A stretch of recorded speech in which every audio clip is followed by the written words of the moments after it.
안녕하세요. 홍약사닷컴 홍약사입니다. 오늘은 약국에서 점심 먹고 쉬고 있는데 직장에 다니고 있는 고등학교 동창이 전화가 왔어요. 감기에 요즘 자주 걸리는데 비타민 D를 먹어야 되냐고 물어보더라고요. 너 같은 직장 여성인 경우 특히 겨울철만큼은 비타민 D를 챙겨 먹는 게 좋다고 얘기하면서 이런저런 이야기를 나누었어요. 그래서 오늘은 친구와 나눈 비타민 D에 대해서 이야기해 보려고 합니다.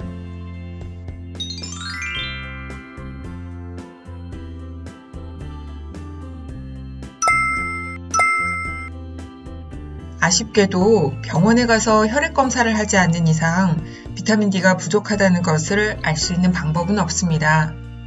어떤 증상이 부족증이 나타날 경우 비타민 D가 부족하다고 추측할 수 있을 뿐이에요.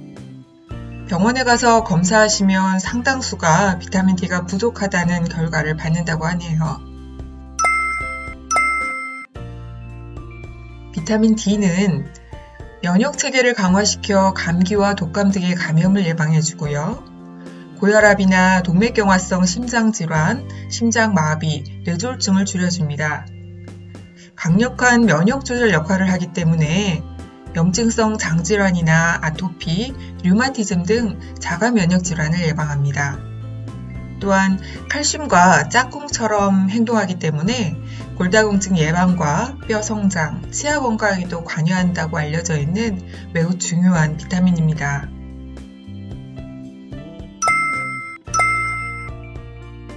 비타민 D가 부족하면 성인의 경우 골다공증이나 우울증, 근력과 면역력이 떨어지면서 감염 질환에 쉽게 걸립니다.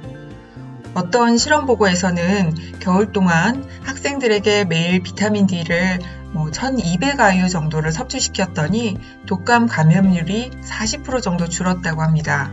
비타민 D는 칼슘과 짝꿍처럼 움직이기 때문에 비타민 D가 부족하면 칼슘도 부족하게 됩니다.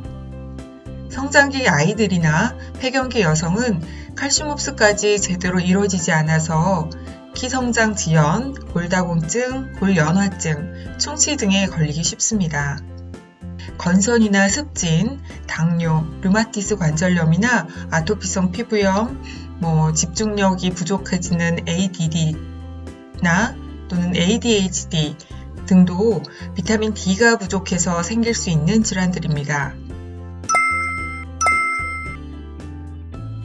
우리 피부가 햇볕을 만나야 비타민 D가 생기는데 학생들은 공부하느라, 직장인들은 사무실에서 일하느라, 야외 활동하시는 분들은 자외선을 피하려고 선크림을 바르는 등 이런저런 이유로 우리 피부는 햇볕을 만날 시간이 없어서 비타민 D가 부족하게 되지요. 특히 겨울철에는 햇볕과 완전히 이별하게 되기도 하고요.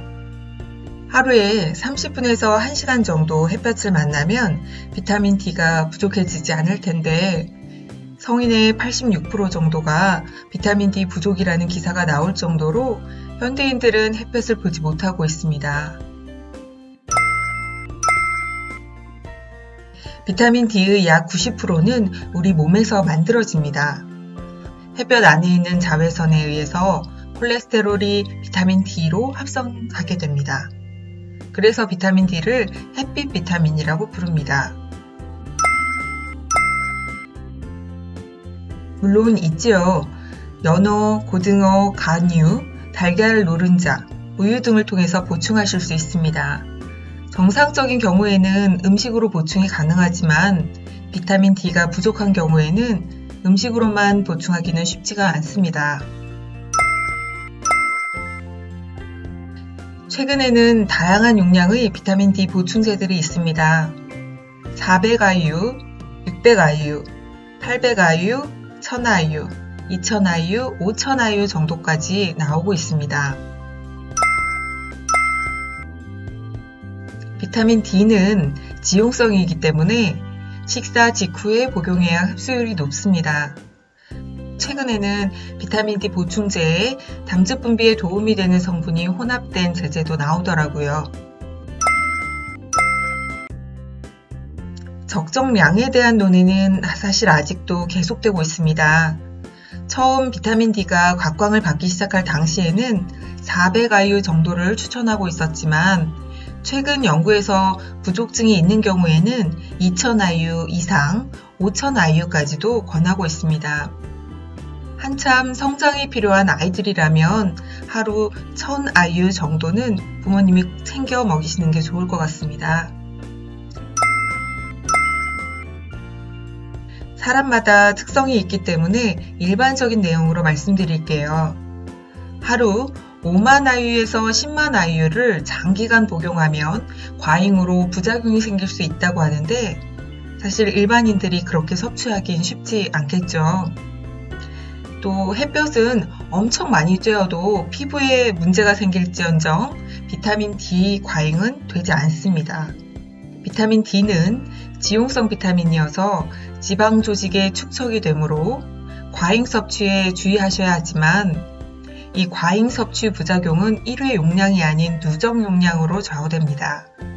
신장 기능이 손상된 환자는 비타민 D뿐 아니라 거의 모든 영양제의 과잉 섭취를 주의하셔야 합니다. 그리고 처방받아 드시는 약이 있으시다면 약사와 상의해보세요. 일부 처방약들은 몸속의 비타민 D를 고갈시키는 성분이 있으니까요. 그런 약을 드실 경우에는 반드시 비타민 D를 섭취하여야 합니다. 어떤 약을 먹을 때 어떤 영양소가 고갈되는 현상을 드럭머거라고 하는데 나중에 이 드럭머거에 대해서 말씀드릴 기회가 있을 것 같습니다. 임신 가능성이 있으신 분들이나 수유를 하시는 분이라면 가급적 인부용 종합비타민제를 드시고 특별한 이유가 없으면 추가로 드시지 않으시는 것이 좋겠습니다. 신장질환이나 심장질환 등으로 약을 복용 중이신 분들은 꼭 약국에 문의하시고 드시도록 하세요. 아무리 좋은 영양제도 본인에게 맞지 않으면 독이 될 수 있으므로 임의로 이것저것 섭취하지 마시고 동네 약국에 방문해 보세요. 많은 약사님들이 여러분을 기다리고 있으니까요. 많이 응원해 주세요. 건강하세요.